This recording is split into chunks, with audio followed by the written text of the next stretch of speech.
I'm Casey Calvert. I'm Leanna Lovings. I'm Corey Chase. I'm Bree Mills, and you're listening to the Adult Time Podcast. Hot or not? Okay, it's a very highly intellectual game. Great. But I would love to know your opinion on the following subjects and whether you consider them hot or not. So I want to start with, again, just an absolute great way to get to know each other. Your thoughts on mutual masturbation, hot or not? Oh, kind of not for me. There isn't enough connection physically, and I'm not really much of a voyeur.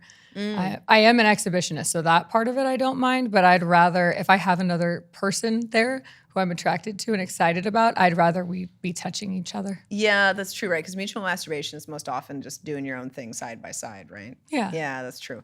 I would agree with that. I would agree. I am a little bit more of a voyeur, so I could get into that element, but you need to be able to like quickly put your, reach out and make a connection. Right. It would be slow torture for me, I think. What are your thoughts on sexting? Something I am terrible at and do not do. I enjoy it, but I just don't do it that often. Again, it's one of those I would much rather be in person, but I feel like it's a nice build-up to seeing someone, and I think it can be really exciting. Yeah. I guess in today's day and age, too, one must be careful about what one puts in a text, right? So you would... You also, when it comes to sexting or like dirty DMs or something, you just need to know that might come back to haunt you depending on how naughty you get. I have no discretion that way. Yeah. I do not care. There is much worse in video form. I couldn't care less if my dirty texts or sex got out. There you go. Good. I think I would just be terribly embarrassed. Orgasm denial. Is that a hot or a not? It's a not for me, even though I kind of started in BDSM and I like a lot of aspects to it. No, let me come. That's rude. What about with your partner? You also want them to come, or do you like the kind of the little bit of the power dynamic that comes from, let's say, controlled orgasms? It's just okay. It's just I kind of prefer that they're so excited and have to kind of hold themselves. But my game is seeing if I can get them there, not on a professional set, but maybe just pushing a little bit further where they're panicking and gonna come a little bit too quickly. So there you go. Not necessarily great for running time in professional sets. Great. Would never. Great in a professional private set. encounter. Absolutely. All right, so now it gets a little weird to round this out. Weird and could be maybe an amazing way. How do you feel about tickle fetishes? Ooh, I don't want to do it, but I support it. I think it's a really fun thing. I would imagine that people who have this fetish, it would probably be tough to find willing participants because I think a lot of people it's horrifying for. No, thank you, but good on you. Good on you. It's true. If you're someone who has a tickle fetish, how do you find community? I mean, there's FetLife, there's places to find community, but like, it's not something that most people like. I think so.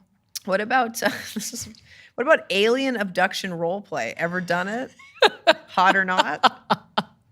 I'm going to go with hot. Okay.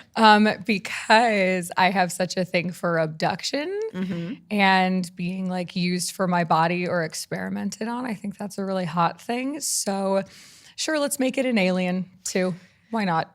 So you wouldn't be the alien in this case. Oh, no. You would be the one being abducted by the alien. Absolutely. Yeah. Yes. Please take me, keep me. Please don't do the anal probe part. No. All right, finally, sploshing, which for those who may not know is, please define it and then tell us if you think it's hot or not. Sure. It's food play and mixing food with sex, which is not a thing for me necessarily, but I used to go to parties in Vegas and they would be like 80-person kink parties and each week had a theme. One of the weeks, the theme was sploshing. And so I helped unwrap hundreds of little Debbie cakes into a giant tarped area. And then I wrestled with panties on because of the sugar, obviously, with a bunch of women. It was a lot of chocolate and a lot of smashed chocolate. So I'm going to let you imagine what that looked like. Yeah. And the smell of sugar in the air was so strong and nauseating that it just turned me off from food play. Yeah. I'm just That is not a good visual.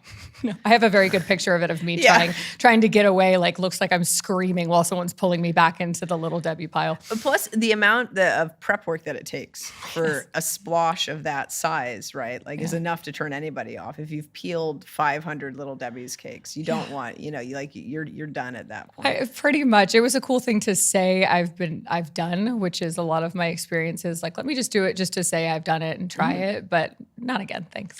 All right. So we've talked about a lot of knots. My hot or not list was for the most part. Oh no. No. That's true. No, it is true. This is interesting. So I just got to ask what are some of the hots for you? Like what's like your kind of like right now? Because I know everybody changes, everybody's taste is a little different. Like right now, what's at the top of your hot list? Objectification. That one stayed up there pretty strongly for most of like my adult life. Gangbangs. Just like being used as a set of holes is like my main kind of kink. I really like that. I like kind of blanking out a little bit. For aliens or not aliens. Exactly. I was going to say the one strong hot was the alien abduction. I also have a really strong sleep fetish, and I feel like I can never really do it, unfortunately. No. And for those who may be curious as to why, obviously within professional content, we adhere to really strict kind of guidelines in terms of scenarios, and we always want to make sure that we're promoting consent in scenes. And if somebody's sleeping, they cannot be consenting. So that's why you do not see, generally speaking, any sleeping scenes. But a lot of people do have the fantasy of, like you said, kind of you being used, bodies being used, being in vulnerable positions, in sexual positions. So it's interesting, the how we navigate that, right? Like between what we can create as art and show for like ethical consumption. Sure. That, dips into fantasies that we're not able to actually talk about, right? So how do people live out those fantasies in a safe way when you can't really watch them, right? So yeah, it's an interesting thing.